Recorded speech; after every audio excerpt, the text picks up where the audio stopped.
How was the pepperoni pizza burger? You can't talk, y'all.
Well, it took us a while, but we made it to our harvest host. This is our first experience with this, so we will look forward to kind of giving you a report on it. Donna's setting up a little bit. This is just going to be for the night on our way to Alabama. So we will definitely be telling you more. I'm going to walk the dog and stretch our legs for a minute, and then we've got to go get something to eat. We're tired.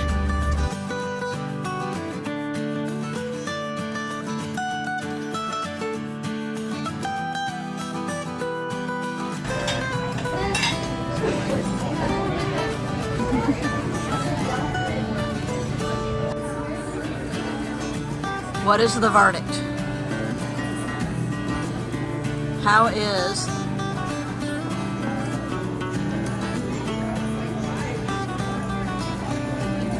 the pepperoni pizza burger? You can't talk, y'all.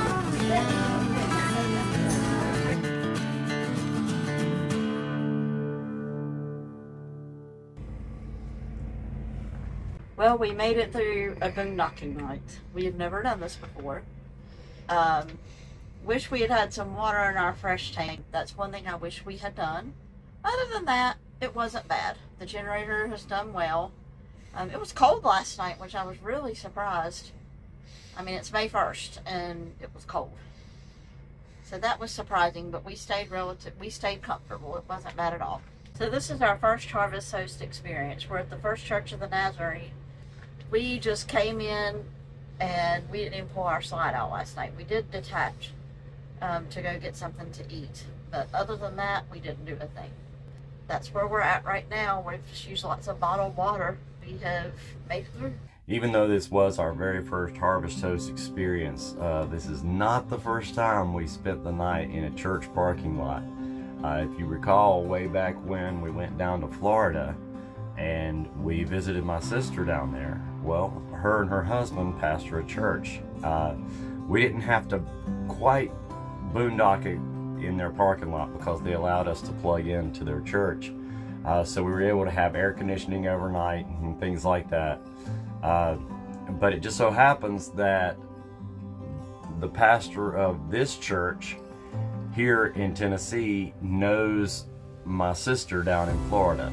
So I thought that was pretty interesting how we were able to talk about familiar people that we both knew. And it's this very small world, how we're so connected to so many different people and don't even realize it. We shared the lot with one other RV, which goes to show you that there's lots of people that are taking advantage of these Harvest Host resting areas. Some Harvest Host locations are way out in the country, away from it all, and there's some that are right in the middle of town where you're close to many shopping areas and many fine restaurants.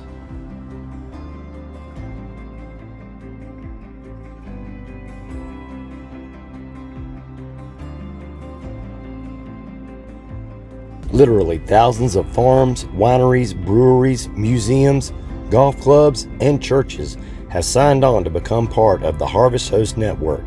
And now that Harvest Host has teamed up with Boondockers Welcome, you will always have a place to park your RV for the night. And check this out. Not only can the Harvest Host app help you find a place to park for the night, but if you click on the map icon, you can also get a detailed map of your phone's cell network coverage.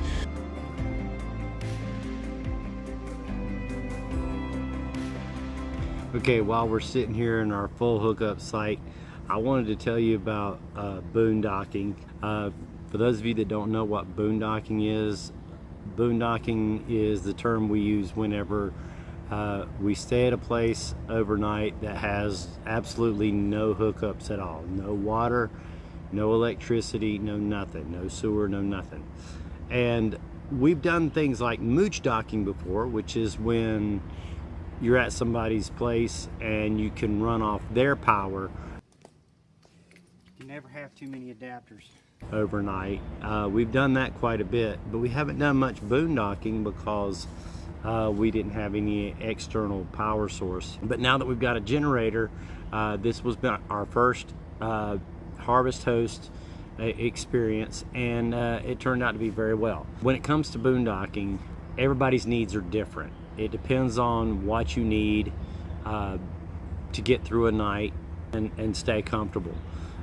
We don't need much. Springtime and fall is usually the best time to go boondocking because usually the days are pretty warm. If you can run your air conditioner in the daytime with a generator, the nighttime will be cool enough to where you won't need it.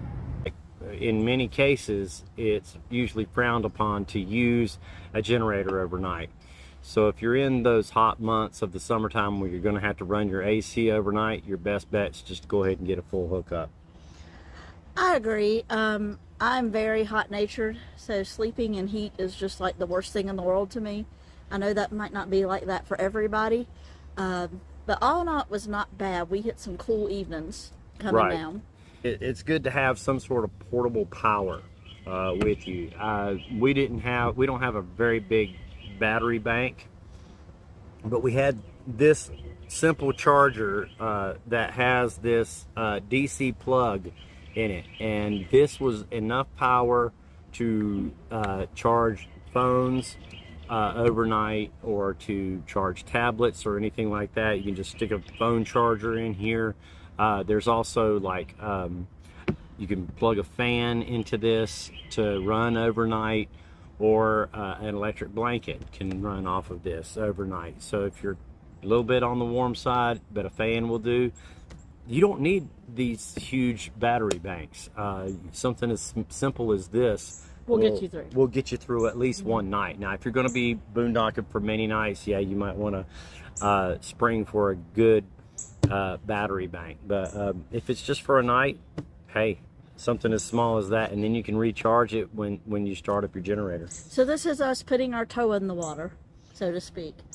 Yeah, for boondocking. But now that we have the generator, and we are going to probably upgrade to solar in the near future. We've already got the solar panels, and we've already got a charger, but we need to get the batteries, and the batteries are the most expensive part. So that's where we are right now with that. It wasn't too bad of an experience. It was good to stop and rest for the night on our way. So right now we are in Alabama. Right now we're here in Alabama. We've got full hookups tonight. This is actually our only stopping point that had full hookups. And we've been gone for about over a week. Right. So this is our first full hookup place where we've had water, electric, and sewer. We got so much to show you guys. This has been amazing. It's been a very amazing trip. Being part of Harvest Host is really definitely worth it. It's not just the fact that you can stay at these places overnight for free, but the experiences that you have because of that. Like when we went to, we discovered a place called Petro's Chili and Chips. It's a local flavor in Tennessee. We've never had that. We don't have that in North Carolina. We've never seen it anywhere else. But it turned out really good. And it's just like in Texas, there's Whataburger. You know, there's lots of things that you can experience by boondocking, especially at some of these wineries. We boondocked at a church, but it was right in the middle of town. So like all the restaurants and shops were all like within walking distance around us. So that was worth it. That was definitely worth it to do Harvest Host for that.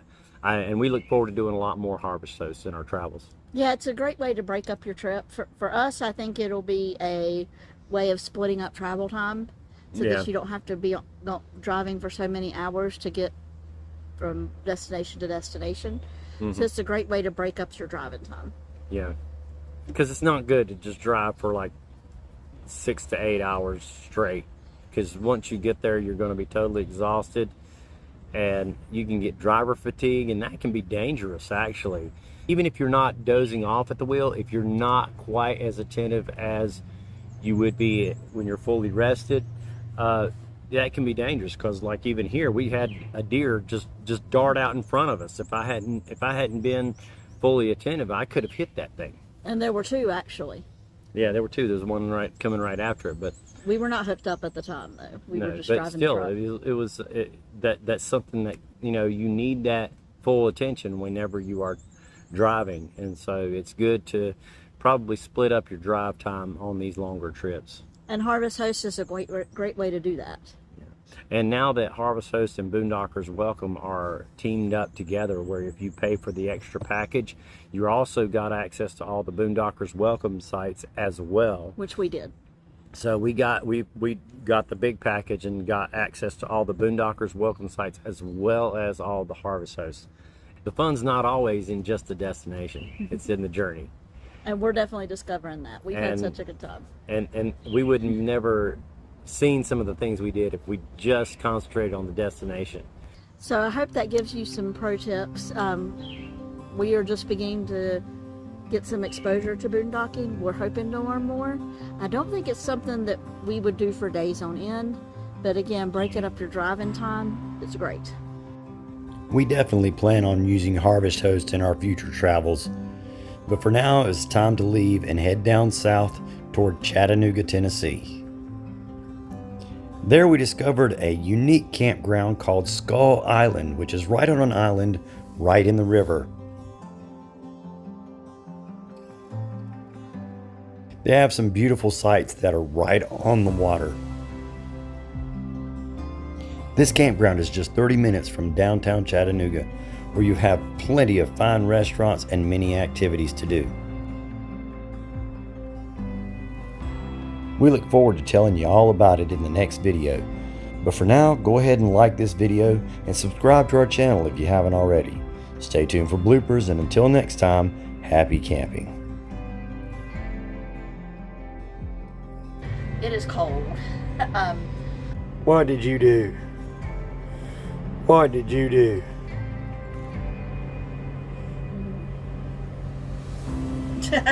Yeah, I know. You know you're in trouble. And who were that? Could hear it. But sorry. But anyway, thank you so much for tuning in. We'll see you next time. Happy camping. Happy camping.